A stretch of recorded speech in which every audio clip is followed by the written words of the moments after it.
Fala, galerinha! Beleza, gente? E aí? Espero que esteja tudo bem com vocês.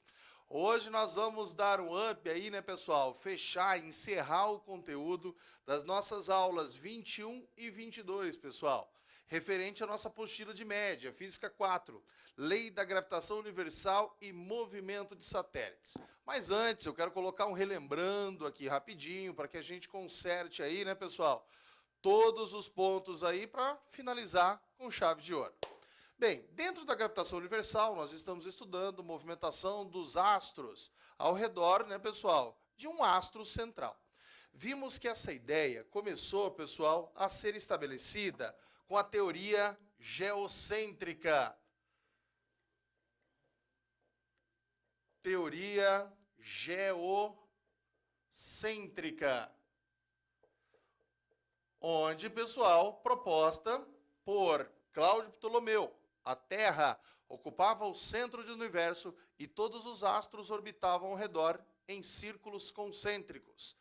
14 séculos depois, pessoal, foi proposta uma nova teoria, a tal da teoria heliocêntrica, onde agora, pessoal, o Sol ocupava o centro do universo e todos os astros orbitavam ao redor em círculos concêntricos. A ideia da teoria heliocêntrica, pessoal, Nicolau Copérnico.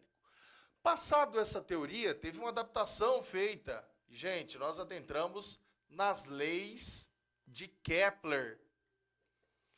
E dentro das leis de Kepler, ele enunciou 3 leis, pessoal.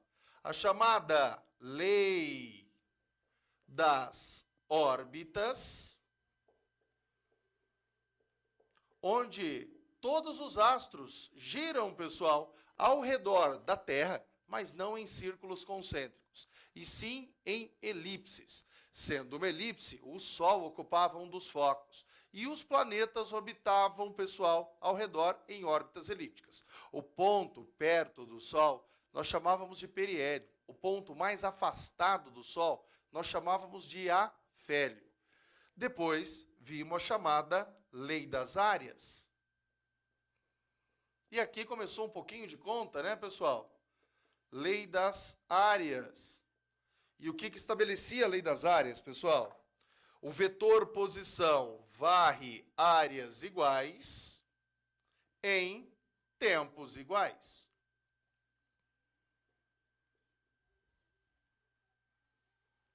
Logo, nós tínhamos que a velocidade escalar, pessoal, no periélio era maior que a velocidade escalar no afélio, pessoal.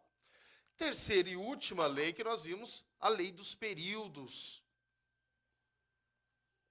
Lei dos períodos, pessoal. E dizia que todos os astros que orbitam ao redor de um astro central têm como raio médio ao cubo, dividido pelo período, pessoal, ao quadrado, sendo uma constante. Assim, era possível que nós comparássemos raio e período de um determinado planeta com raio e período de outro planeta, gente. Depois disso, na nossa videoaula anterior, pessoal, nós vimos a tal força gravitacional. E a força gravitacional proposta por Isaac Newton. Força gravitacional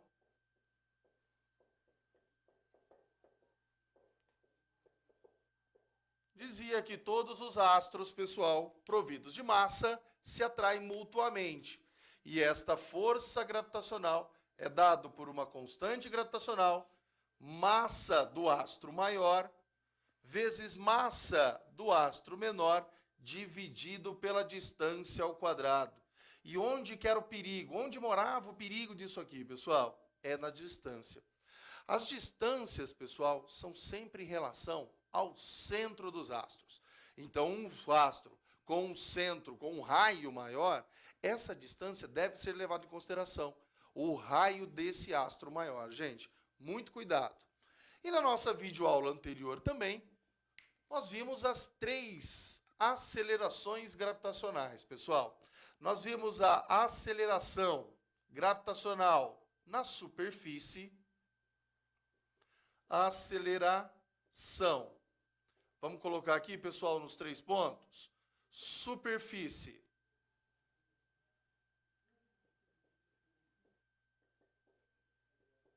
A aceleração na superfície, pessoal, G, superfície, era dado pela constante universal, constante, né, pessoal? 6,67 vezes 10 a menos 11, massa do astro central, não interessa a massa do corpo que está sob o efeito do campo gravitacional do astro maior. Só interessa a massa do astro maior dividido pelo raio ao quadrado.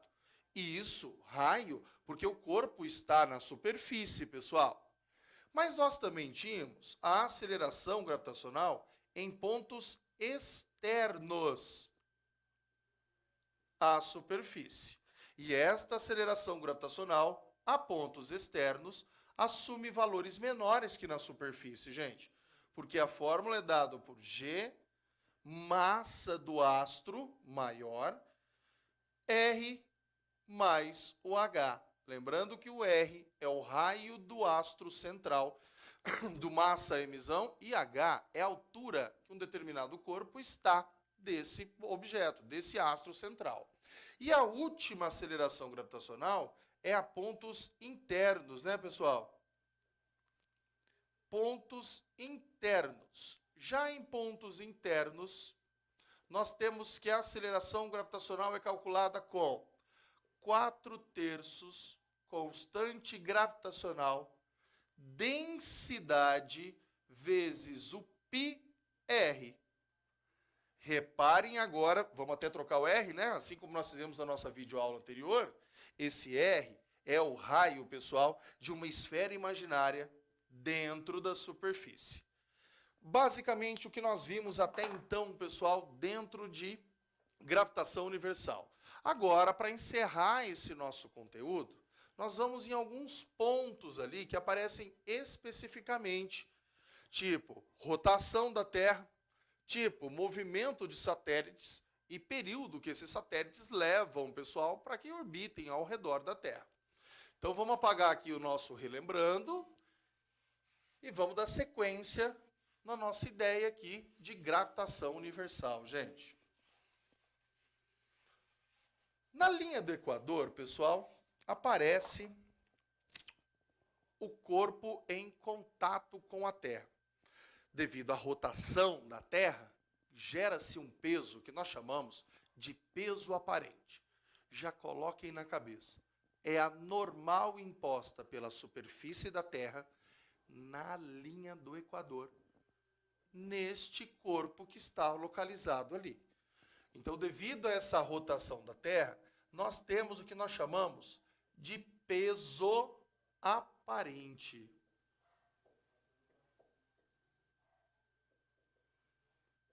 Esse peso aparente, pessoal, aparece quando o corpo está dentro da linha do Equador. Então, vamos imaginar o corpo aqui, assim como está a nossa apostila, pessoal, na linha do Equador.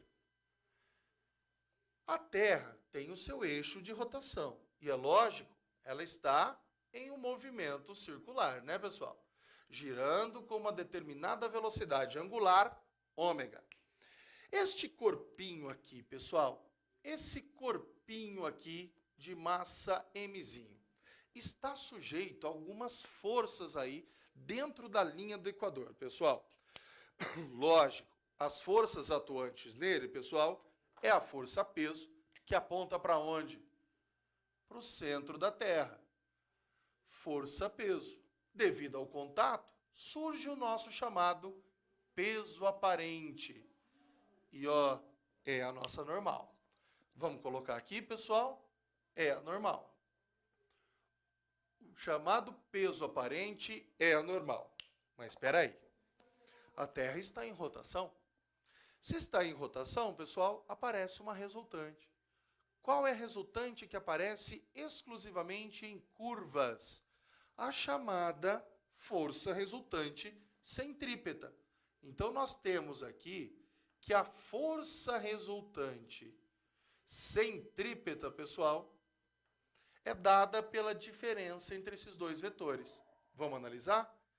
Sei que força resultante centrípeta é sempre a subtração entre esses dois vetores. Por quê? Formam 180 graus.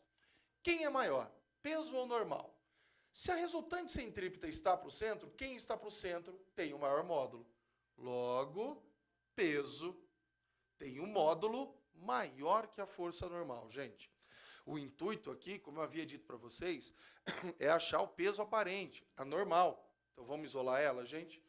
Isolando a força normal, nós temos que a normal corresponde à força peso menos a força centrípeta. E qual é a fórmula, pessoal, que descreve peso? É a massa do meu corpo, Mzinho, que está submetido na superfície. A aceleração gravitacional, gente, na superfície,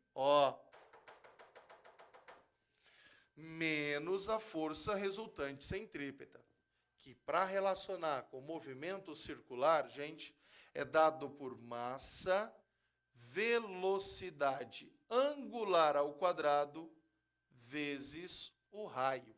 E o raio, por isso a importância do corpo estar na linha do Equador, gente, é o raio da Terra. Esta, então, é a equação que vai fornecer para a gente, pessoal, o peso aparente, tá? Nada impede do exercício te pedir a gravidade na superfície, que você tem que usar como recurso, pessoal, aquela ideia ali, tá? Essa ideia de gravidade na superfície. E daí atribuir. Podemos considerar a massa em evidências, mas em resumo, pessoal, o intuito disso aqui é descobrir a normal que um corpo está na linha do Equador. Bem, depois disso, nossa apostila traz, pessoal, movimentação de satélites.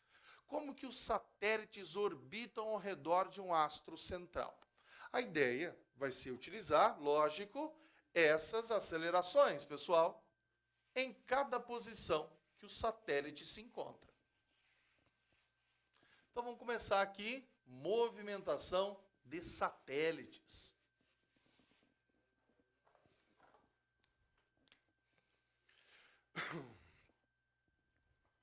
Vem aqui.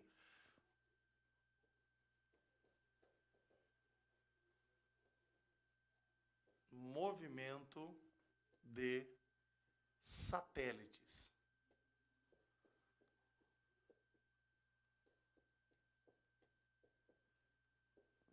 Bem, gente, vamos usar o raciocínio análogo.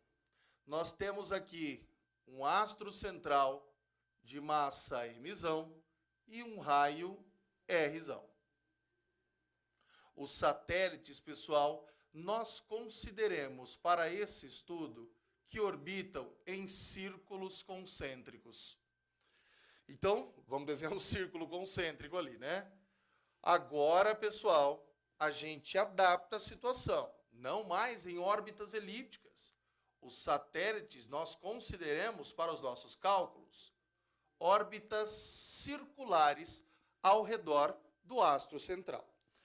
Então, o satélite, pessoal, vamos colocar o satélite aqui, de massa mzinho. E agora a peça-chave. Esse satélite gira, orbita, pessoal, ao redor, sempre com uma velocidade. E o nosso primeiro conceito é descobrir esta velocidade. É o que nós chamamos de velocidade orbital, pessoal. É a velocidade com que os satélites orbitam ao redor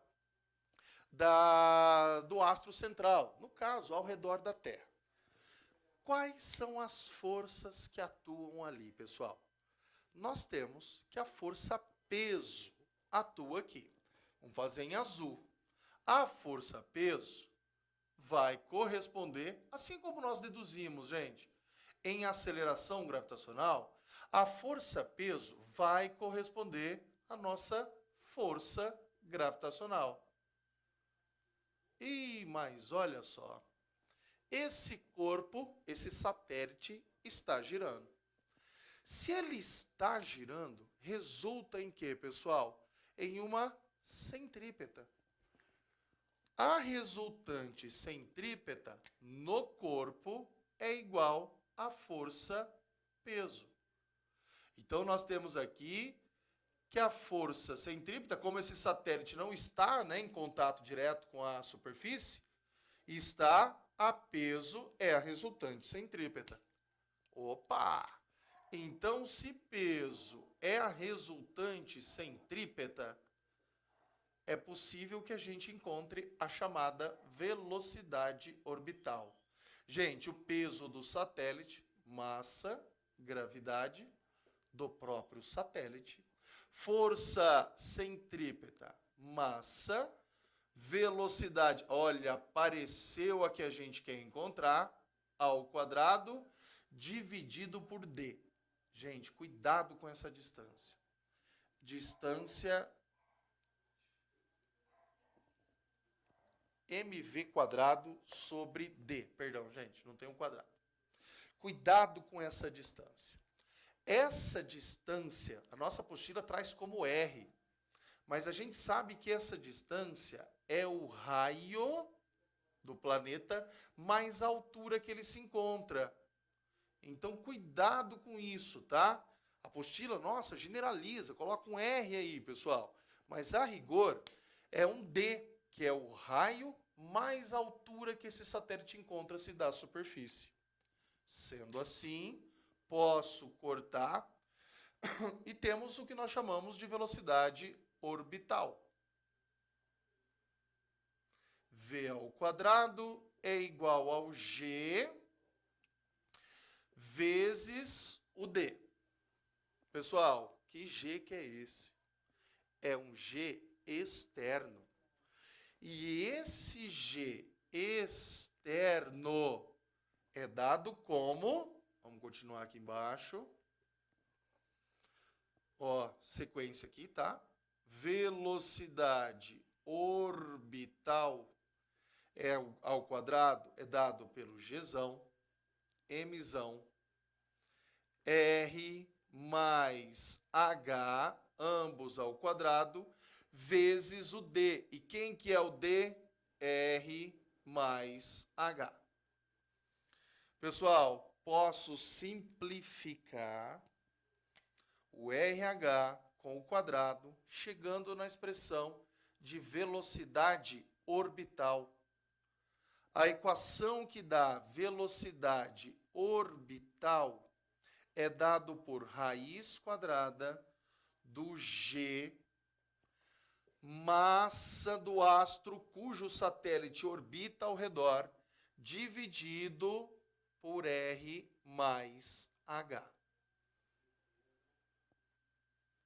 Na nossa apostila, traz somente com o R, pessoal, porque ele chama o R a distância do centro ao raio de órbita, tá?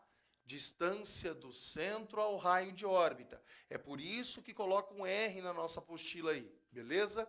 Mas a rigor é o raio do planeta mais a altura que esse satélite encontra-se da superfície, gente. Bem, definido isso daqui, pessoal, nós podemos dizer que vai surgir aqui, coisa que a nossa apostila ainda não trouxe, uma chamada velocidade de escape. Esta velocidade, além de velocidade orbital, é chamada de primeira velocidade astronáutica. Primeira velocidade astronáutica.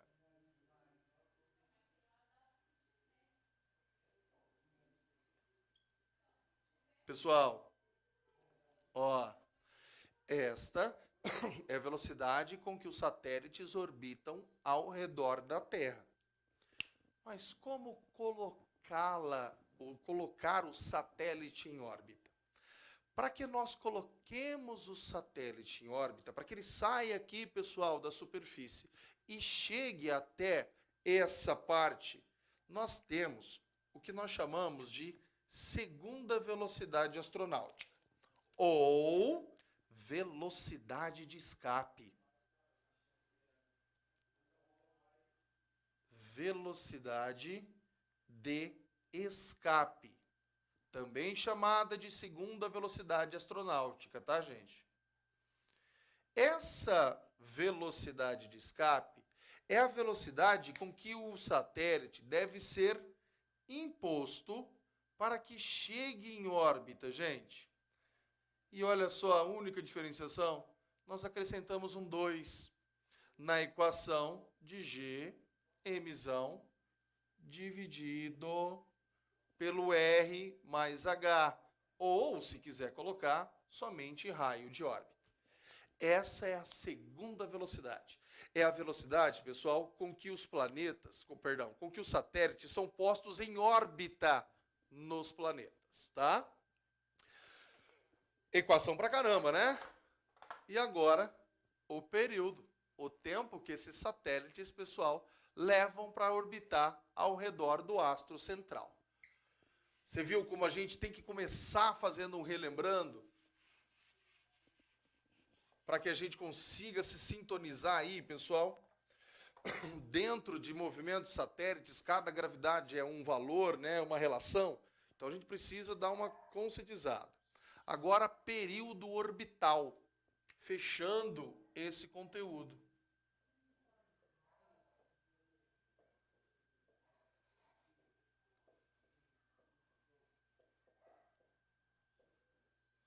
Bem, pessoal, e como nós vamos descobrir a equação que fornece tempo, período para que o móvel leve para dar uma volta em torno do planeta?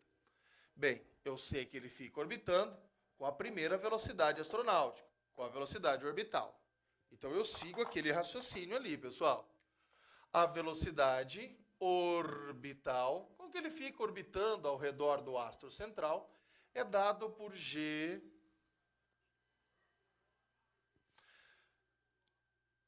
maiúsculo, massa do astro central, e aqui o R mais H. Quem quiser colocar raio órbita, pode sem problema. Só que nós sabemos, pessoal, que isso fica girando. E velocidade orbital é uma velocidade escalar. Se relaciona com velocidade angular.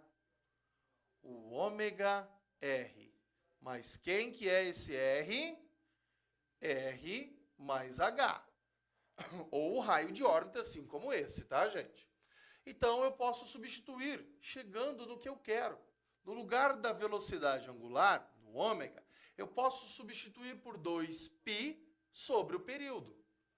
Temos que a velocidade de órbita, além de ser expresso pela constante universal, massa do astro central, raio de órbita, que é o raio do planeta mais altura, pode ser dado por 2π, apareceu quem que eu quero, o período orbital, vezes o R mais o H.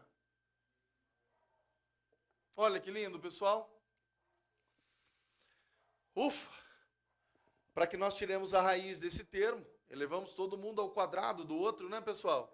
Ficamos que o Gzão, Mzão, R mais o H, tudo na raiz, é igual ao 2π. Eu vou isolar o período diretamente, tá, pessoal? Né? Que é o que a ideia nossa é utilizar. É só isolar o período. Ficamos que o período orbital, eu ia colocar em termos quadrados, né? Mas não há necessidade. É 2π R mais H, raiz quadrada, Gzão, Mzão, dividido por R mais H. Faço o inverso disso daqui. Chegamos que o nosso período, pessoal, orbital é dado por 2π r mais h vezes de uma divisão, passamos por uma multiplicação.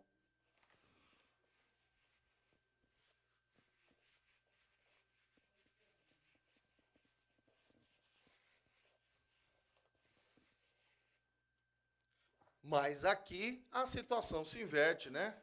Raiz de r mais h dividido por gzão mzão. Pessoal, para colocar esse r mais h, que é o raio de órbita lá dentro, nós vamos fazer o quê? Elevar ao quadrado e colocar lá dentro, né? Ficamos que o período orbital corresponde a 2π, raiz agora, colocando esse termo lá dentro, ficamos com r mais h dividido por gzão vezes mzão, r mais h ao quadrado. Olha quem que aparece, pessoal. Veja quem aparece. O r mais o h é aquele raio médio que nós vimos lá na terceira lei de Kepler. Olha a expressão final, que dá período, pessoal. O período orbital corresponde a 2π r, o raio de órbita, né? R mais h ao cubo dividido por gzão mzão. Esta equação, pessoal, estabelecida para período orbital, gente. Coisa maluca, né? Coisa maluca. Deixa eu ver o tempo. Dá tempo. Me empolguei, pessoal. Me empolguei. Para a galera da específica, não, né? A não ser quem for fazer em Ponta Grossa, cuja específica é física. Lembra da terceira lei de Kepler, pessoal? Que dizia que raio ao cubo dividido pelo período ao quadrado era igual a uma constante K? Agora você descobre quem é a constante K. Agora você descobre quem é a constante K, pessoal. Isso daqui, nós dizemos que é o raio, não é? Raio ao cubo. Para tirar o quadrado disso, olha o que a gente pode fazer. Para tirar a raiz, eleva-se todo mundo ao quadrado. Então, ficamos que o período orbital ao quadrado é 4π ao quadrado. Pessoal, r mais h ao cubo dividido por gzão m. Ah, meu amigo, gzão m vem para cá, período vai para lá. 4π está multiplicando, vem dividindo. Olha como fica cada vez mais lindo as coisas, pessoal. Ficamos que o R mais o H, que nós consideramos o raio de órbita, sobre o período ao quadrado, corresponde, pessoal, a G mzão 4π quadrado. Galera, relaciona isso daqui, tá? Ó, esse termo aqui. A única diferença é que eu adoto R mais H, né? Então você sabe quem é a constante de Kepler. Olha quem é a constante de Kepler. A constante, pessoal, de Kepler, o K, da terceira lei de Kepler, é dado pela constante gravitacional, massa do astro central, dividida por 4π quadrado. Gente, pode ser que ele venha a relacionar. Quem é aquela constante da terceira lei de Kepler, pessoal? O raio depende da massa. Na verdade, a razão, raio médio ao cubo, pelo período ao quadrado, depende da massa do astro central. Então, gente, essa é uma aula bem completa, tá? Na nossa próxima videoaula, resolução de exercícios sobre isso. Gente, uma ótima semana, fica com Deus e aquele abraço.